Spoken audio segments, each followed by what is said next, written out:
You're listening to the weekly Parsha podcast with Ari Goldwag, recorded with Hashem's never-ending assistance in Ramah Shemesh Israel 5778, 2017.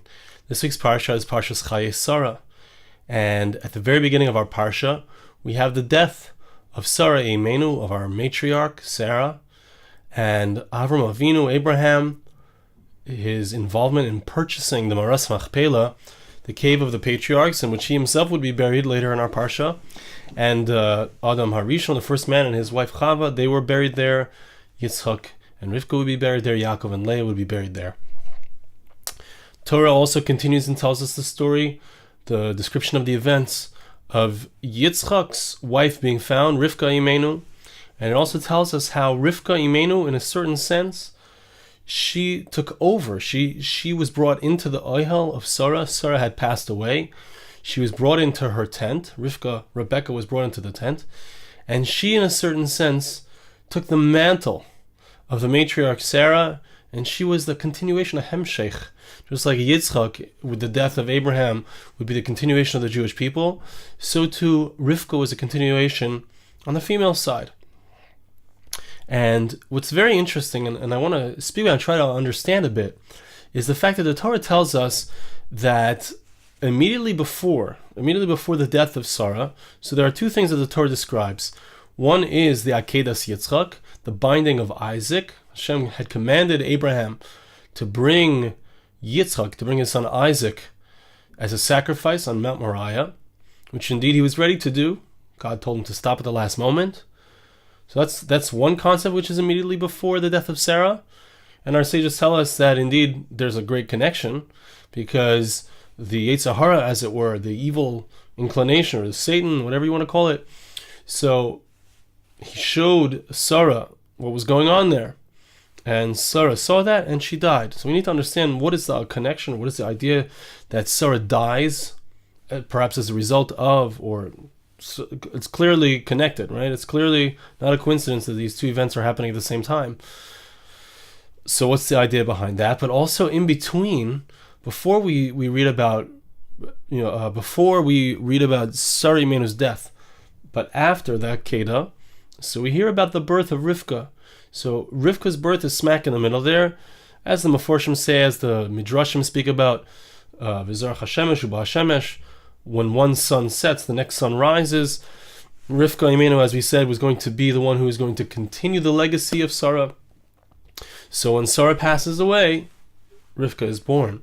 But what is the idea here? What's the depth of what's going on here? And that's, what's the connections? What are these things? What are all the stories here going on together?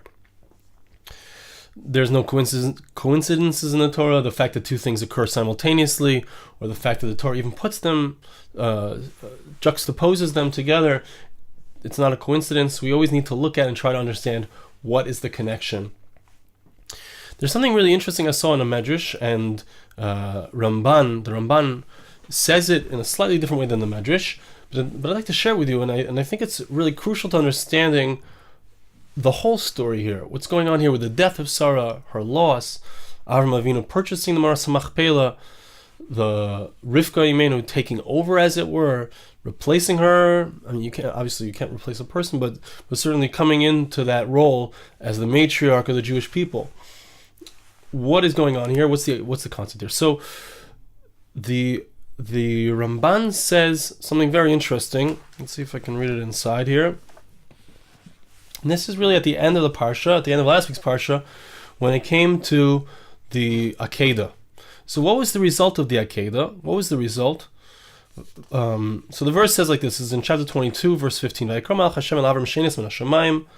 Malach calls out a second time from the heavens, and he says like this. This is after Avraham had been ready to do it. Malach tells him to stop, and the Malach says to him, Vayamar bi nishbati nu'um Hashem. I swear to you in the name of God.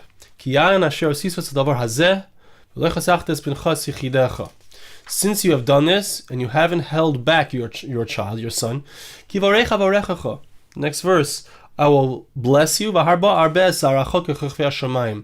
will make your seed to be many like the stars of the heavens. your seed, your children, will inherit the gates of their enemies. Okay? The problem here, when you read these verses, immediately that strikes us, is Hashem already promised at the beginning of Lech Lecha that Avraham is going to be great. He's going to be blessed, as the Psukim here continues to say. So what does the Pasuk mean? Why is the Pasuk saying, why is Hashem saying, because you did this, because you were ready to give up your son for me, so therefore I'm going to bless you, you're going to have many children? We already know, he was already promised that. It was dependent on the fact that he's going to do the Akeida. It didn't sound like that previously. So what does the Torah mean? What is Hashem saying to Avraham Avinu? So the Ramban explains this point very succinctly. He asked the question.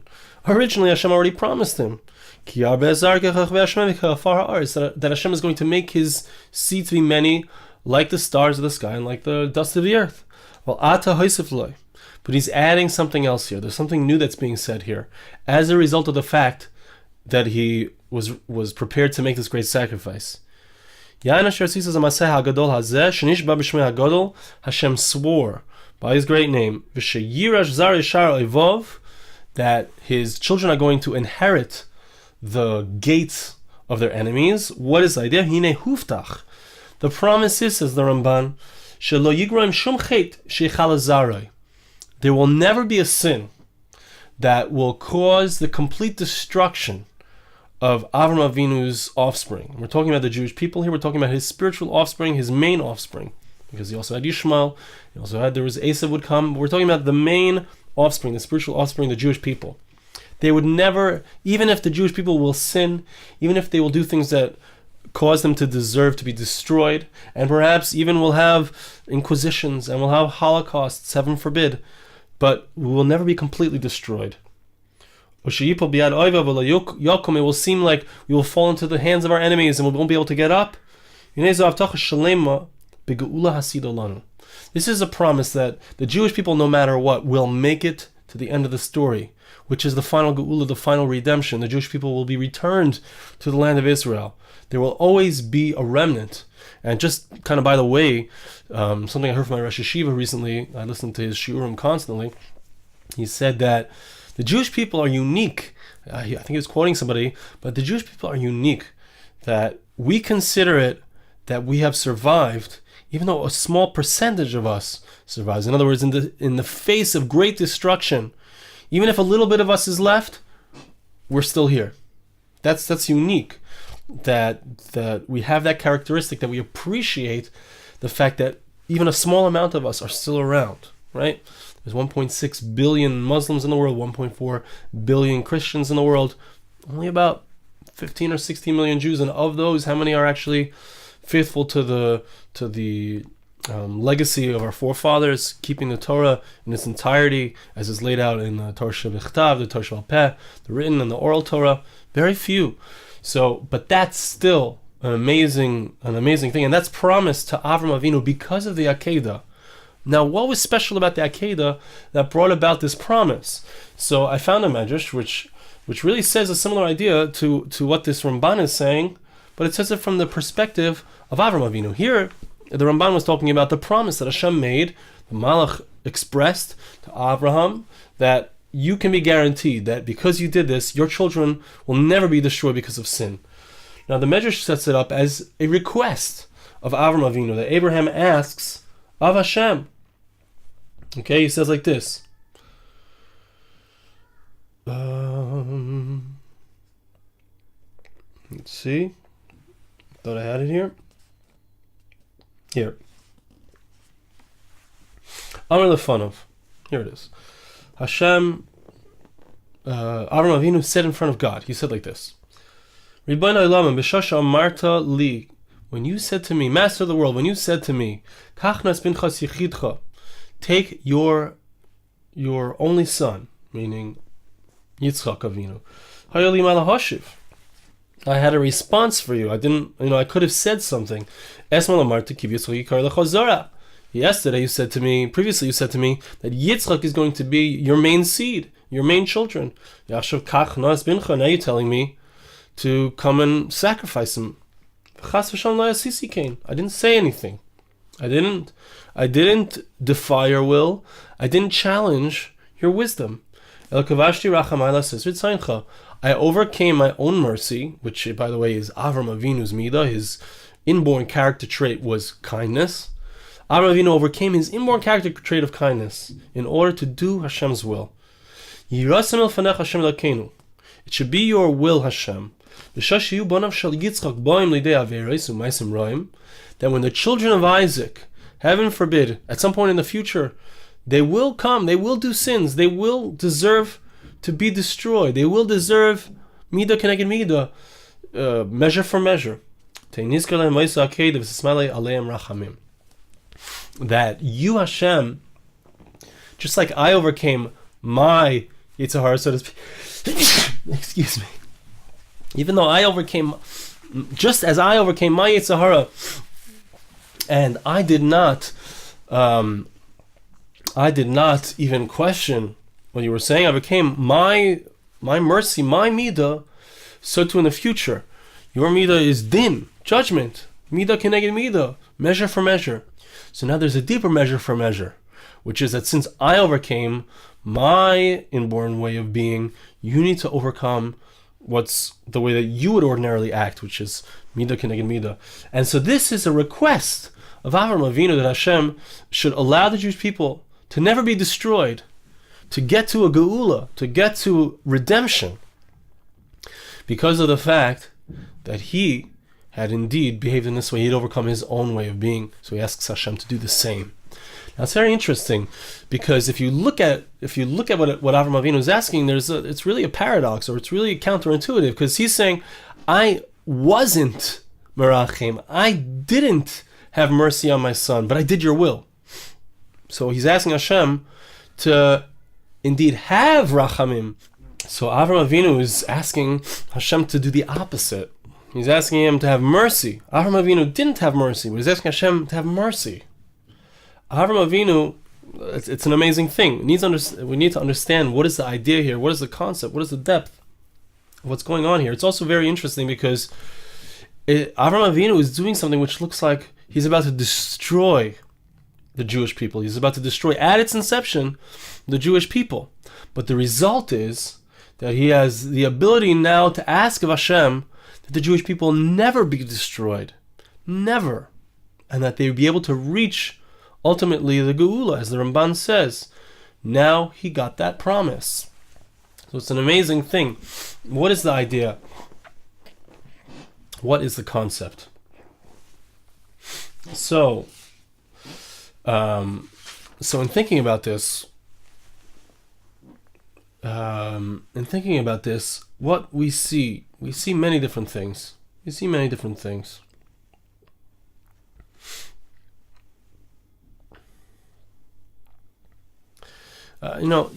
Whenever I sit down to try to put together this podcast, so inevitably I come to a point. These come out on Friday. It's the end of the week. Comes down to the wire. We have to say something. It has to be. I like to say something new. I don't like to say the same thing I've said in previous years. I don't like to say. I like to bring a new twist or a new idea, a new concept. And sometimes I need to ask myself, and I do, and I did today. What did Hashem teach me this week? What lesson did I learn personally? And can I find that same lesson in the Parsha? Can I find it in something that's being brought across in this week's Parsha? And I want to say that for me this week, the lesson that I learned or that I saw is that I'm working on a CD. I'm working on some really amazing music, which I hope to put out very soon, God willing, with Hashem's help. And making music is something which requires a tremendous amount of sacrifice. It's really true. You never know which song is going to be successful. You never know what message people want to hear. You never know exactly which kind of music it should sound like, how it should be produced. You never know if you're gonna spend so much money. It costs tens of thousands of dollars to produce an album and to create these videos, right? So you never know at the onset. It's kind of like a leap of faith to invest a tremendous amount of money into something like this, in many different ways. Many different aspects of it are our leap of faith. And I, Baruch Hashem, I've taken that leap of faith, and I'm starting to see, some really amazing results, which, God willing, I will be sharing with the world soon. But there's a leap of faith that's required, and at certain times you get to the very end. And in this case, I got to the very end financially. It came to a certain precipice, and then pitam, and this is occurring yesterday, this morning, today. Pitam, the exact amount, almost down to the dollar, within $5. Okay, we're talking about thousands of dollars here. The amount precisely that I needed came, and it arrived, and I wasn't expecting it. And the idea here is the lesson that I learned, and I think that we see in this parsha, is that to bring something amazing into the world, to accomplish something, and I view my music as something spiritual, to accomplish something, and even every week with the Parsha podcast, this is an amazing. I've been doing this for over 10 years, every single week, and it's a commitment that I have. And each week it comes down to the wire, and Hashem sends me something which I believe is meaningful to say, and which I hope inspires people. And Baruch Hashem, hundreds of people are listening to this Dvar Torah, or watching this Dvar Torah. So, but it's like this, the willingness, and coming down to the wire, coming down to that final point. Hashem wants us to exhibit, or to inculcate into ourselves a certain level of humility, of surrender, really surrender. I was thinking about it in terms of tefillah. Hold on a second. Hold tefillah for a second. But the surrender that we get to, the recognizing that it's not ours, that we can't do it, that it's only Hashem's, that's what allows, it's like we create a space, a hollow within ourselves, and then Hashem fills that hollow. Yitzchak Avinu, Avraham Avinu, they were ready to give it all up. And that created the potential, the possibility for Hashem to turn everything around. That's where Hashem comes in. Hashem wanted to give Avraham a chance to truly humble himself. And the death of Sarah is, an amazing representation of that hollowing, of that humility. And the purchasing, the challenge of purchasing Marsa Machpelah, which Avraham experienced, going through that difficulty, going through that challenge on an interpersonal level with Ephron. Why did he have to pay for it? Why did he have to spend so much money? Chazal say that it was an inordinate amount of money. Probably on our scale today would be millions of dollars for the Marsa Machpelah. Why was that necessary for him to spend that much money? Why was it necessary for Eliezer to go to all of these lengths to find Rivka, to go far out, back to Avram's family, to bring her back, to have these, all of these things? What's the idea? The idea is that there's a spiritual vacuum, or a spiritual space, I would say better, that's created when we reach that end point, when we reach that spot which requires true sacrifice, a deep sacrifice. It feels like it's the end, but the end is really the beginning. The death of Sarah is really the beginning of Rivka stepping in. The end of one, she fulfilled what she was supposed to fulfill in this life, and that's represented by the Akeida. And Yitzchak, who is her progeny, is who she is. He fulfills and moves on in the stage, and that's the end for her, for Sarah. She has done her job in this world, and now there's a continuation at the next stage. There's space for the new level. Now back to tefillah. Tefillah, we think of tefillah, we think of davening, we think of praying as we're asking God to do our will. Hashem, I need parnasa, I need livelihood, I need health, I need forgiveness, all the different things. We need Mashiach, the Messiah, to come. All the things that we ask for in our tefillah and our prayer. But actually what prayer is, it's an opportunity for us to recognize how beholden we are to Hashem. We're not forcing Hashem's hand by praying. We don't force Hashem through our prayer that he must do what we say. It's the other way around. Through our prayer, we recognize that we can't do it. We can't do anything without Hashem's help. That's the point. The point is to reach a place of surrender. The point is to reach a place, the best would be if we could reach a place of surrender without having to have a challenge, or without having to have a difficulty, or without having to show so much sacrifice. And that is possible. That's part of what we accomplish through the Torah. That's part of what we accomplish through the mitzvahs. We engender a certain level of surrender. But sometimes a deeper, or many times a deeper level of surrender is engendered when we go through a challenge or a difficulty, or we show true sacrifice or willingness to sacrifice, like Avraham Avinu did with Yitzchak, or like really Eliezer did, or Avraham Avinu did in his interaction purchasing the Mars Machpelah. The spiritual, Hashem's light, Hashem's manifestation comes in to us, into the world, when we exhibit our willingness to sacrifice, to give up. To that sensation, that feeling of giving up, of surrendering, is where Hashem comes and manifests in the world. That's why we experience people who are humble as being godly, as being spiritual, because that's the definition almost, or that's the depth of the definition of humility. So, I want to bless you, and I ask you to bless me back. Hashem should help us to indeed develop humility, to be able to reach that humility through the many different paths that He's given us, whether it's the path of mitzvos, or whether it's the path of self-sacrifice, willingness to give up for Hashem, willingness to give up for what we know is correct, or for what we know is right. And Hashem will help us, that we will see, Hashem should help us, that we should see His spiritual light coming into our lives as a result of the sacrifices that we're willing and we do make, and as a result of the Torah and the fulfillment of the commandments that we do. Thank you so much for listening. Have a wonderful Shabbos. This podcast was made possible through the gracious donations of listeners like you. For more podcasts like this, please visit www.arigoldwag.com or search on iTunes Ari Goldwag.